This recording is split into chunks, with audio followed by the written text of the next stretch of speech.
ग्रंथ में वाणियां बोलने का काम बुलवा चुके हैं मालिक, अब खुलवाने का काम हमसे करवा रहे हैं। वो हमें लिखने का आदेश नहीं है कि नितिन दास तुम भी एक ग्रंथ लिख के चले जाओ, ताकि तुम्हारे बाद लोग तुम्हारा ग्रंथ उठा के सिर के ऊपर घूमे और उसके बाद झगड़े करते फिरे लोगों से कि नहीं, नितिन दास का ही ज्ञान सबसे बड़ा है। जैसे आज गुरु ग्रंथ साहब वालों का और रविदासियों वालों का दोनों का झगड़ा होता रहता है। देखो एक दूसरे की कैसे टांग खींचते हैं, यूट्यूब भरा पड़ा है। रविदास वाले कहते हैं, महाराज वाले, रविदास जी महाराज वाले कहते हैं हमारी वाणी वापस करो, ग्रंथ में से हमारी वाणी निकाल दो। अरे भैया जाने दे, संतों की वाणी सबके लिए है, सांझी वाणी है।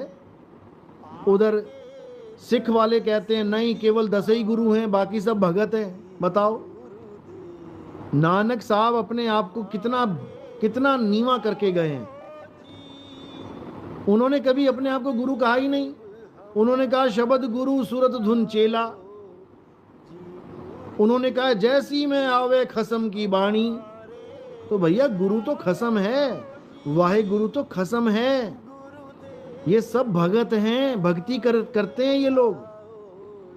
लेकिन इसी बात का विरोध हो गया कि हमारे रविदास जी को, कबीर साहब को, बाकी सबको भगत बना दिया और सिखों ने केवल 10 लोगों को गुरु बना दिया, 10 पातशाहियों को। इसका भी झगड़ा चला हुआ है। अब बताओ क्या करें, एक ही ग्रंथ में सबकी वाणी दर्ज है लेकिन फिर भी झगड़ा नहीं खत्म हो रहा है। तो झगड़ा कब खत्म होगा मेरे भाई?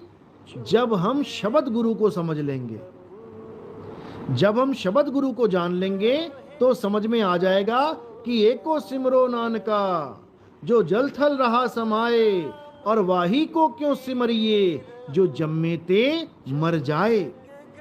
अब जो जम्मे ते मर जाए यानी जो पैदा हुआ वो मर गया, अब वो भगत ही है, वो भगत है।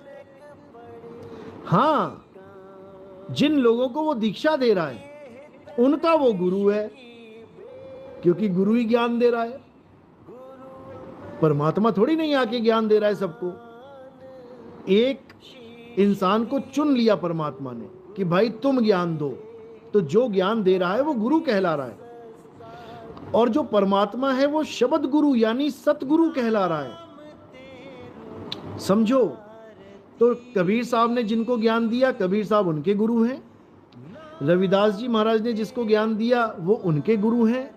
बाबा नानक ने जिनको ज्ञान दिया वो उनके गुरु हैं। और जितने भी वाणी है संतों की, जिस जिसको उन्होंने ज्ञान दिया वो उनके गुरु हैं। हम ये नहीं कह सकते कि केवल 10 पातशाहियां ही गुरु हैं और बाकी सब भगत हैं, ऐसा नहीं है। जिसने जिसको ज्ञान दिया है वो उसका गुरु है, इतनी सी बात है।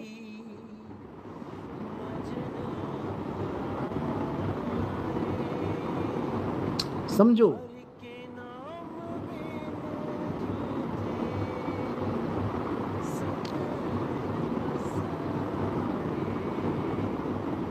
तो इसी को समझना है। गुरु कोई भी हो सकता है। आप किसी से जलेबी बनाना सीख लो, वो आपका गुरु हो जाएगा। आप किसी से सिलाई कढ़ाई सीख लो, वो आपका गुरु हो जाएगा। लेकिन जो सतगुरु है वो परमात्मा है। सतगुरु पीव जीव के रक्षक, तासे करो मिलाना हो। जो सतगुरु हैं वो जीव के रक्षक हैं। वो चाहे तो जीव को मुक्त कर सकते हैं, दुनियावी गुरु नहीं कर सकता मुक्त। उसी पीव को राम बोला गया है। सेवा को दो ही भले, एक संत एक राम। राम है दाता मुक्ति का, संत जपावे नाम।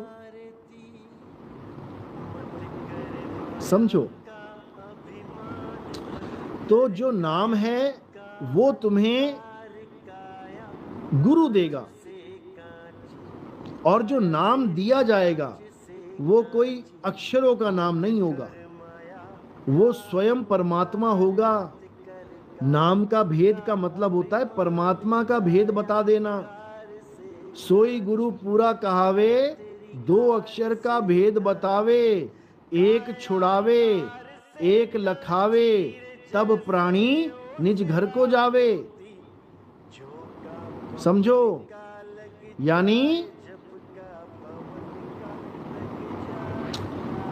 शशि इंसान, अच्छा धन सदगुरु की शिष्य, वो तंत्र करता और सभी साधना में गुरु या संत बन के घुस जाता और नुकसान करता।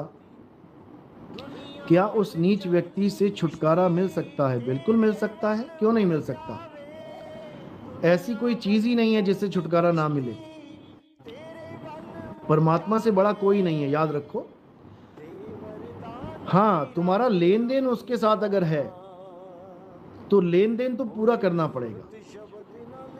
अगर तुमने उसको परेशान किया है, चाहे पिछले जन्मों में किया हो, तो परेशानी तो मिलेगी, लेकिन सदा सदा के लिए नहीं रहेगी वो। उसका एक हिसाब होता है, हिसाब क्लियर हो जाएगा, छूट जाएगा, कोई बड़ी बात नहीं है। समझो। अरे YouTube पे थोड़ी नहीं समझाया जाता है भाई, उसके लिए परीक्षा होती है, उसके लिए बहुत सी नियम बने हुए हैं। क्या खाते हो, क्या पीते हो, क्या काम करते हो, ये सारा देखा जाता है। शिष्य ऐसे थोड़ी नहीं बना लिया जाता, हर चीज पूछी जाती है, उस लायक है कि नहीं, तब बनाया जाता है। बहुत अच्छी बात है, रामपाल जी महाराज आ रहे हैं, हम तो इंतज़ार कर रहे हैं कब वो आएँ और कब हम साधना में बैठ के चर्चा करेंगे। साधना टीवी वालों से बात हो गई है, और जैसे ही रामपाल जी आएंगे तो उनको टीवी चैनल पे ही न्योता दे देंगे। जो हमारी ऐड चलती है, आप मुझे बता देना कि रामपाल जी महाराज कब आएंगे। तो जैसे ही रामपाल जी महाराज का पता लगेगा, अभी तो मेरे ख्याल से बाहर नहीं आए हैं, क्योंकि सरकार ने भी, मतलब जज ने भी बोला है कि वो किसी भीड़ भाड़ वाले सत्संग को अटेंड नहीं कर सकते, ऐसा कुछ बोला है। बहुत सी रिस्ट्रिक्शंस लगाई गई हैं, ऐसे ही बाहर नहीं छोड़ा गया उनको, उन पे पाबंदियां लगाई गई हैं। और वो पाबंदियां अच्छी बात है, उसको माने, क्योंकि कोर्ट का हुक्म है, मानना चाहिए।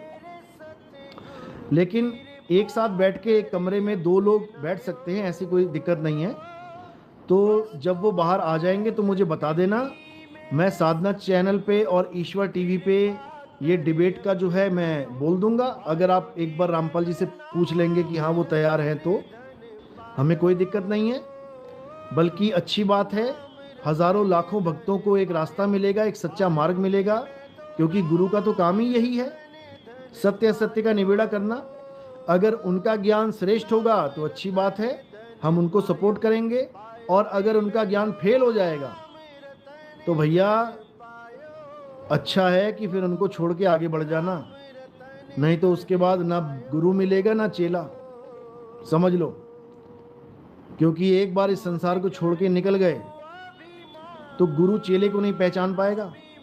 गुरु बन जाएगा अजगर और चेला बन जाएगा चींटी। उसके बाद कोई रिश्ता नहीं बचेगा आपस में।